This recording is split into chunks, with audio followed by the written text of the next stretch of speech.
Digestion. That's the topic of this video, digestion part 1. So today we're going to learn about digestion. What is digestion? Digestion is just the process of breaking down food so it can be used by the body. So what is food? Well, we learned earlier this semester that food is basically the four molecules of life. So carbohydrates, proteins, lipids, and nucleic acids.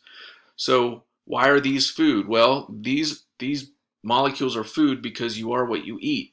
You need carbs for energy, but you also use them to store energy.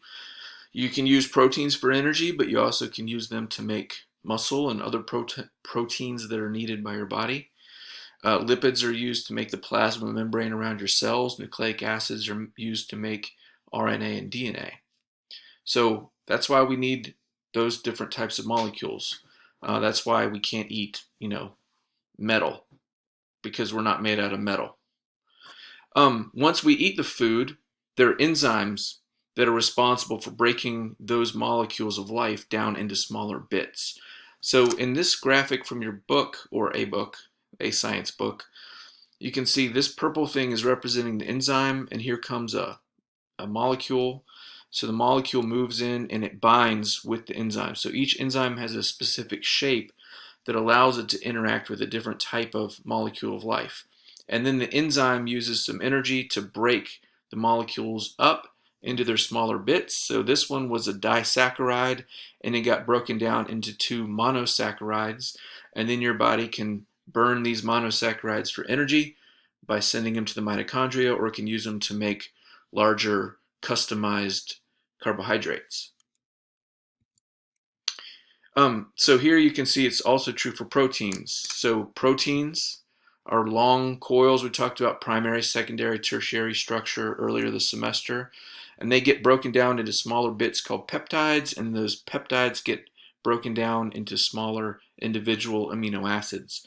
So there's two different classes of enzymes that do this. Proteases convert proteins to peptides, and peptidases convert peptides to individual amino acids.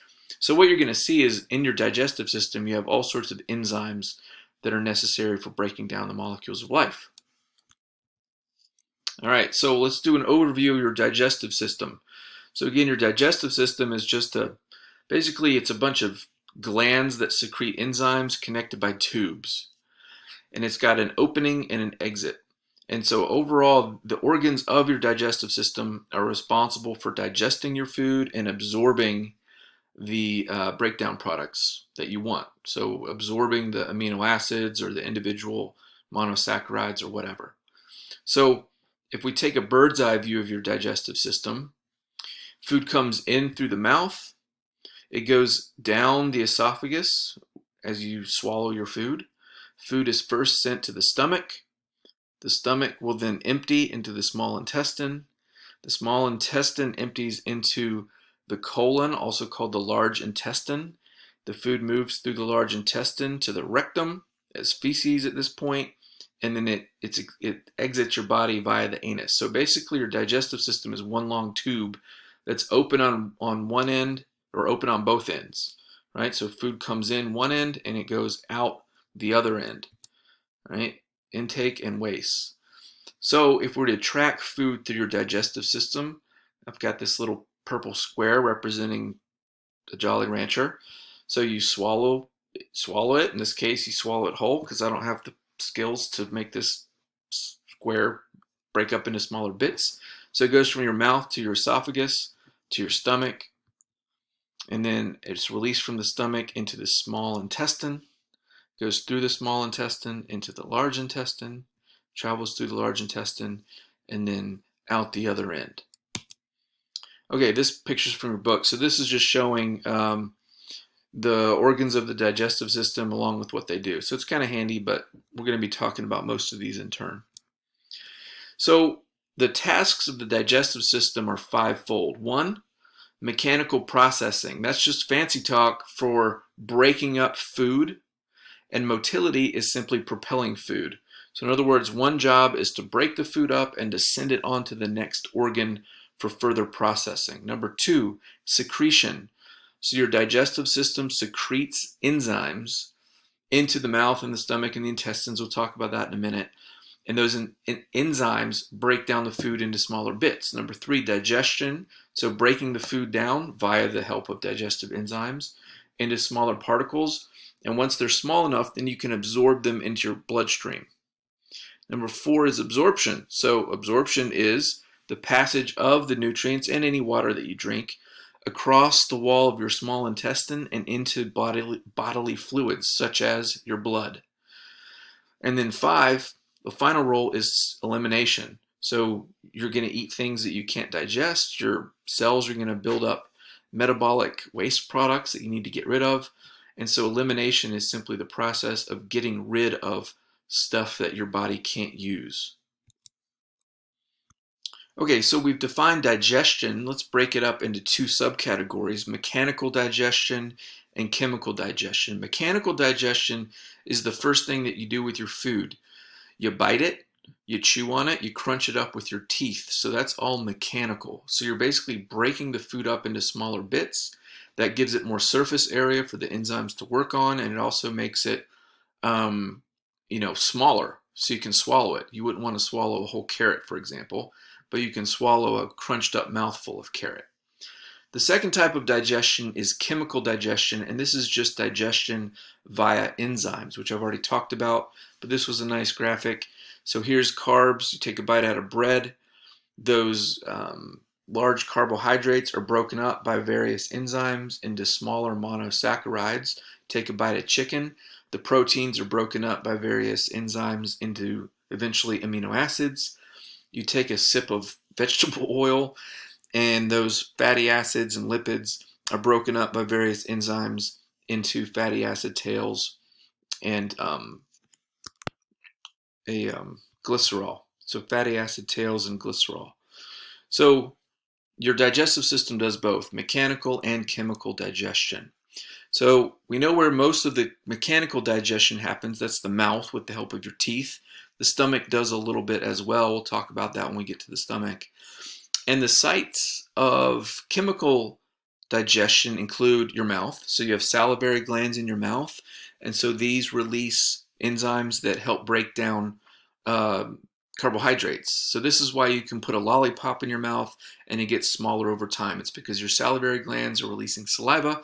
The saliva has amylase in it, an enzyme, and it chops up the carbohydrates into smaller disaccharides, which you can then swallow, and they taste delicious. Your stomach is another site where there's chemical digestion. Your stomach is going to release enzymes that break down proteins, and it's also going to release a bunch of acids that just break down macromolecules. After your food leaves your stomach, it goes into your small intestine, and as it does, your pancreas is going to squirt a bunch of enzymes into the small intestine, and so those enzymes break down fats and proteins and starches. In your small intestine, you're going to secrete more enzymes, and these help break down all of your food into amino acids, monosaccharides, and disaccharides. So the point is, by the time your food gets to your small intestine, this is where most of your absorption takes place. And in order for your food to be absorbed, it needs to be small.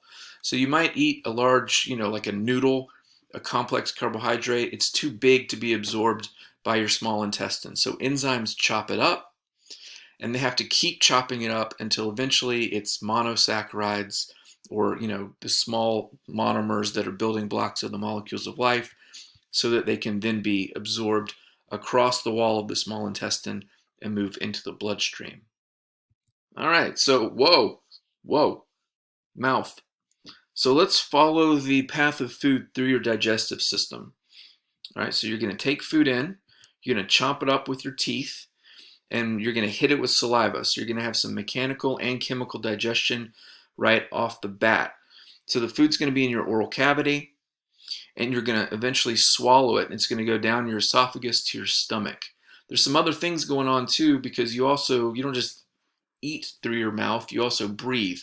So your mouth and nose is attached to your trachea, which isn't shown on here, but it's down here.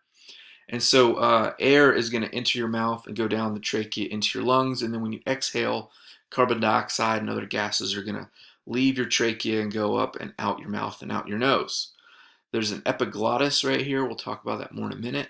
Helps protect your trachea. And yeah, the pharynx is basically just the area that's the entrance for food and air at the back of your throat.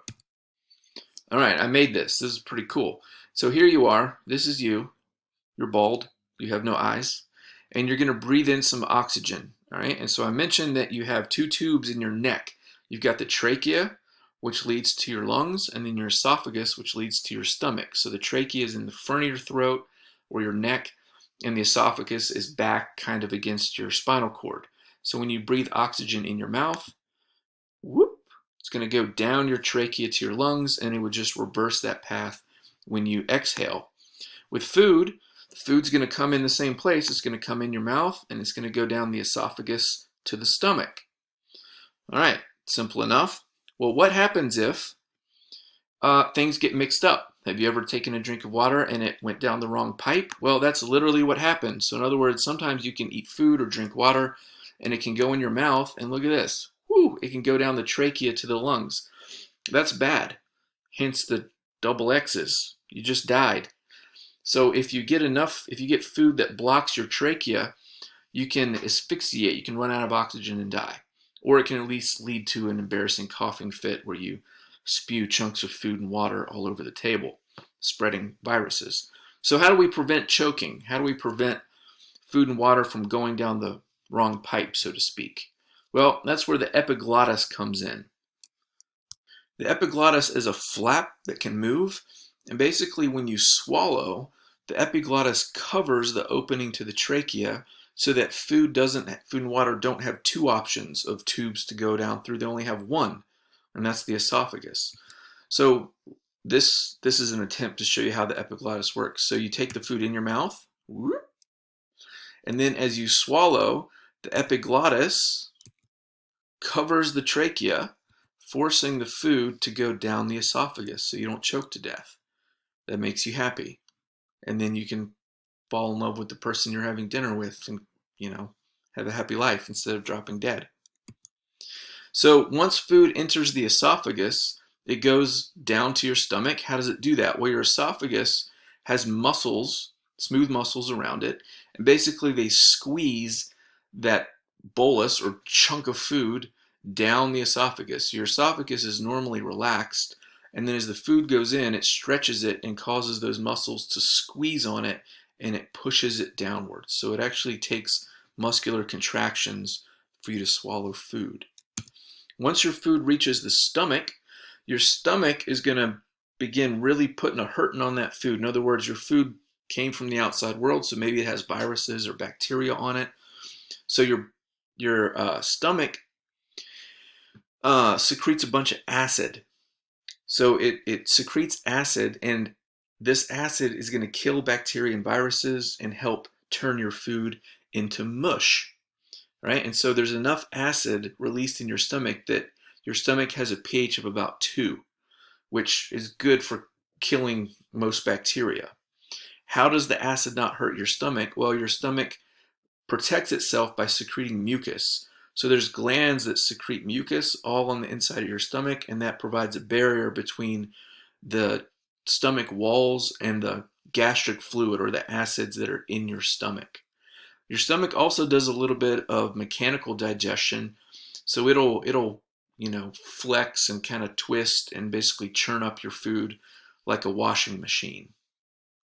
And so then when your food is nice and digested and soft and almost fluid, then your stomach can absorb some of those acids, and you have a sphincter, which is basically just a gate at the bottom of your stomach right here. It's called the pyloric sphincter. So that thing is closed when the stomach is releasing its acid and doing its washing machine thing. And then when the stomach contents are ready to be passed on to the small intestine, the pyloric sphincter opens up and the food gets squeezed out of the stomach and goes into the small intestine. Your small intestine is where the action happens. In the small intestine, this is where you absorb your food. So before you do that, though, you need to hit it with some more enzymes to chop it up even more into amino acids or monosaccharides. And you also, because there's still acids in there, your small intestine releases some molecules that help neutralize the acid, and actually you get a swing from really acidic to really basic. And so that helps if there's any bacteria that survive the acidic conditions of your stomach, then hopefully the pH swing in your small intestine will kill them off.